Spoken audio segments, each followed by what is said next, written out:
Welcome into the In the Money podcast for KeenelandSelect.com. Tom Leach along with Jim Goodman, Keeneland's Director of Wagering Development. Taking a look at the Saturday card at Churchill Downs as their fall meet gets underway this weekend. And it's an all-stakes pick four, 3 graded stakes, but we'll start with the 8th race, which is the ungraded Open Mind for fillies and mares 3 and up at a distance of 6 furlongs. Some familiar names in here, Jim. Which one did you land on?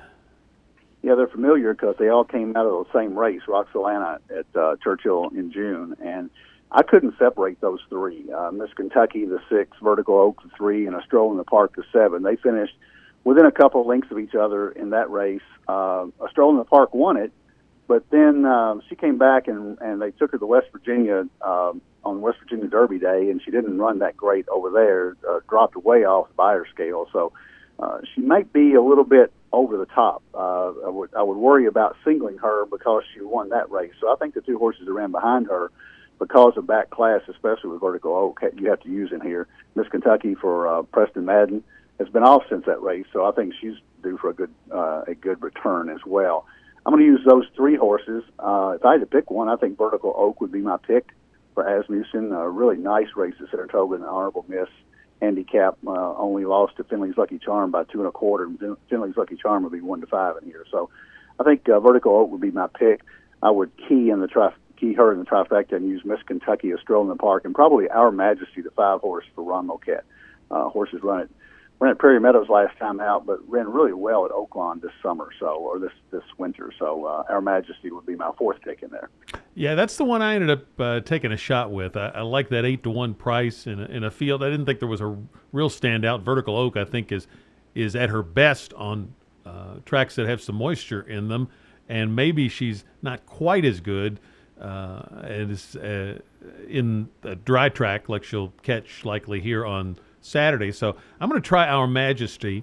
She showed some real potential early, had a nice win here at Keeneland early in her career. 8-1 with Corey Lannery, who is always really tough at Churchill, and she's working well too. So, but I'm going to go 4 deep. I'm going to use Vertical Oak, Miss Kentucky, a Stroll in the Park in the pick 4, and I'd take all those around Our Majesty. I think she might be a good horse to key in on in exactas at 8-1. 9th race, the Grade 3 Locust Grove at 1 1/16 for fillies and mares, and I'm going to a bit of a price here in Sailor's Valentine. I thought this horse, you look at her speed figures, and she looks like she's better since she's come off a short layoff here as a 4-year-old. Turf to Dirt's a 30% angle for trainer Eddie Keneally. And I know she had some trouble in the race 2 back at Canterbury. And then last time at Ellis, that turf course is so hard that maybe she couldn't close as well as she might be able to here. And I thought at a price she was worth a look in here, but I didn't see a standout. I'm going to go deep in the pick 4, but I think Blue Prize would probably be my pick if I didn't go Sailor's Valentine. But Champagne Problems comes off a nice win. Looks like she's maybe improved. I think Mannerly's a little interesting, and Pinch Hit as well. I like all of those, but I'm going to try for a price on the win end with Sailor's Valentine. How about you? We talk about this all the time, that we don't talk about our picks before the podcast, and we really don't. But I've got Sailor's Valentine circled at 10-1. I got Eddie Keneally's name circled. I have the works circled. The last 3 works, the last 2 works are just incredible.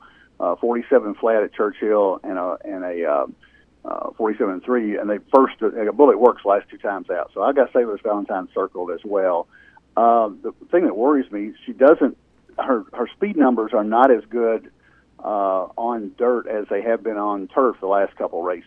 But she won the Ashland, the Grade 1 at Keeneland, at a nice price, 22-1, and then was in the Kentucky Oaks, and then they dropped her down to an official claimer level. I think she fits well here, and I think at 10-1 she's a bargain. I'd also use Champagne Problems at 2, Blue Prize at 3. Pinch Hit, the 5, would be my other pick in here for an exacta. I like the fact that she's 2 for 5 at Churchill, coming off a groupie doll behind Champagne Problems at Ellis Park. Sometimes horses just don't like that Ellis Park track, and Champagne Problems obviously did love the track. She hasn't had as much success at Churchill, so I would take maybe Pinch Hit a little bit over, and the fact that Brad Cox is so hot right now too. So that's my horses I would use. I would throw in Mannerly as well in trifectas, but Sailor's Valentine is my pick, and if you get 10-1, I think it's a real bargain. Let's go to the 2 2-year-old stakes races. The boys first in the Iroquois This is a grade 3 at a mile and a 16th. And nice full fields in both of these 2-year-old stakes. A lot of times, in fact, maybe in almost all these cases, it's the first time these horses have gone this long.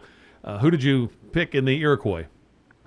I thought there's a standout here. I think Tight 10 off those races broke his maiden at Churchill and came back in the Saratoga Special, ran behind Call Paul, ran a nice race after a bad start. And I think Tight 10 just towers over these horses in buyer figures, 75 breaking the maiden and came back with an 80 in the stakes race. So I'm going to, when we get to the pick 4, this is going to be my single.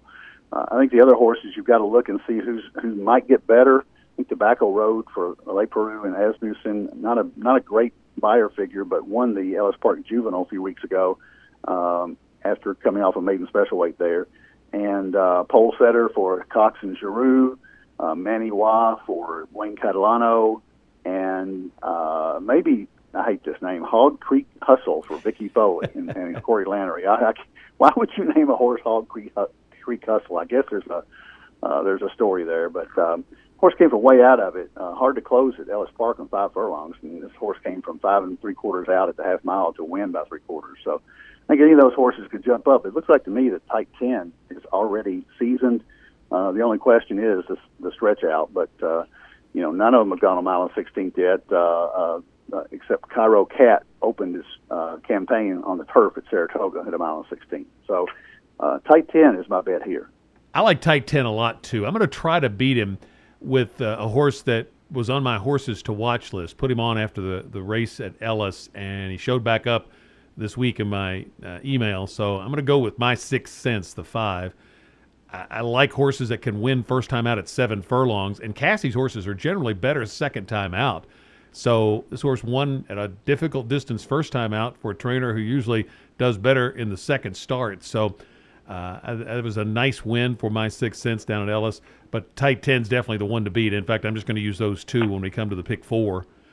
Pole Setter, if you're looking for others to consider, I thought for Brad Cox was interesting. Synthesis for Keith DeSormo comes in from the West Coast where he's caught some tough fields. So that one could be intriguing as well. Not a great post out there at 11, but I'm going to go my 6th Sense over Tight 10 in a close call. 11th race, the Grade 2 Pocahontas.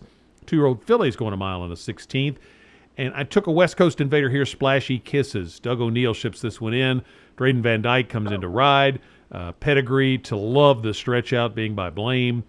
And I think there's a lot of reasons to like this horse. Serengeti Empress looked awfully impressive last time at Ellis after having a little trouble up at Saratoga. So I'm going to use her. And then the other one I thought I'd throw in here for a price is Tapping Pearl. Not a great post out at the 12 hole, but this horse looked good first time out winning at Churchill. Should be better going longer. And the second time at Saratoga just had all kinds of troubles early and maybe just threw in the towel. So maybe draw a line through that one. And if Tapping Pearl can run big getting back on the Churchill surface, she could do well at a big price. So I'm going to, for some value, throw that one in as well when we get to the pick 4s. 2 Dozen Roses, it just hit the wire. A couple of Saratoga maiden winners for Pletcher and McLaughlin, worth considering. Lights Camera Action intrigues me a little bit. Coming off Kentucky Downs, that horse ought to be really fit for Kenny McPeak. And on the pedigree, should be just fine on the dirt. And it has been running on the turf, so has been running pretty well. Not great speed figures, but running pretty well. And I think that one could be dangerous at a big price going long. McPeak's horses often improve when they go longer, and I think this horse has a shot to maybe hit the board anyway. How about you? Got a tough time separating Serengeti Empress and Splashy Kisses. I like the fact that Doug O'Neill does ship this horse in from the West Coast. But Serengeti Empress, after that Saratoga race, Schuylerville, didn't run bad, didn't run great, got beat by 9.5 off some really good horses up there, obviously, and came back to the Ellis Park debutante and won by 13.5. So she killed that field up there. If she runs back to the 84, she wins this race. But I think Splashy Kisses for the West Coast has a real shot. I think 2 Dozen Roses for Pletcher. You got to use her. It just hit the wire. It's probably my second choice in here behind Serengeti Empress. When I come to think about it, and Splashy Kisses may not like the trip from the West Coast, and I love Karen McLaughlin's horse's second time out. He's 23% maiden second start, and it seems like the horses really jump up and get better. And that's a nice maiden win at Saratoga at 16-1. So I think she's got a shot to really move up. She's a $410,000 purchase, so they think a lot of her. So I think she's got a real shot. Taylor's Spirit out of the Happy Ticket at Louisiana Downs. That's not a great prep race for this, but she's 3 for 3. She hasn't done anything wrong yet, and she was 1-10 last time out. So that's the horses I'm going to use. Serengeti Empress, though, is my pick off that Ellis Park race. So take us to your pick 4 ticket, starting in the 8th. All right, pick 4 ticket. I've got 4 horses in the 8th, the ones that we talked about, Vertical Oak, the 3, the 5-horse Our Majesty, the 6 Miss Kentucky, and the 7 A Stroll in the Park. In the 9th race, I'm going to use 2, 3, 5, 8, Champagne Problems, Blue Prize, Pinch Hit, and the 8-horse, which is on the 3rd sheet, Sailor's Valentine, my top pick in that race. Single the 4, tight 10 in the 3rd leg, and then go 6 deep in the nightcap with Serengeti Empress, the 1, Love My Honey, the 2, the 5-horse Splashy Kisses, the 8, 2 Dozen Roses, the 9, It Just Hit the Wire, and the 10, Taylor's Spirit. So that's 3, 5, 6, 7 with 2, 3, 5, 8 with 4 with 1, 2, 5, 8, 9, 10, and that's $48. Mine is going to be a 4-horse group to go in the first leg. Our Majesty, Miss Kentucky, A Stroll in the Park, Vertical Oak. So 3, 5, 6, 7 there. I'm going to go 2, 3, 5, 6, 8 in the next leg. Sailor's Valentine, Champagne Problems, Pinch Hit, Mannerly, Blue Prize. Just 2 in the Iroquois, 4 and 5, tight 10 in my 6th sense. In the 11th, I'm going 3 deep with Splashy Kisses, Serengeti Empress, and then I'm going to throw in Tapping Pearl. So that's 1, 5, 12. So that's a $60 ticket for 50 cents. And if you really want to swing for the fences, throw in Lights, Camera, Action in the last leg if your budget allows, because she would light up the tote board if you're available, or if you're live in those other 3 legs and you get to the 4th leg and hit that one. It would light up the tote board, I would think. Best of luck with your Saturday wagers. Got Belmont running this weekend. Big card up at Woodbine, too, headed by the Grade 1 Rico Miles. So some great wagering to mix in with your football this weekend through KeenelandSelect.com.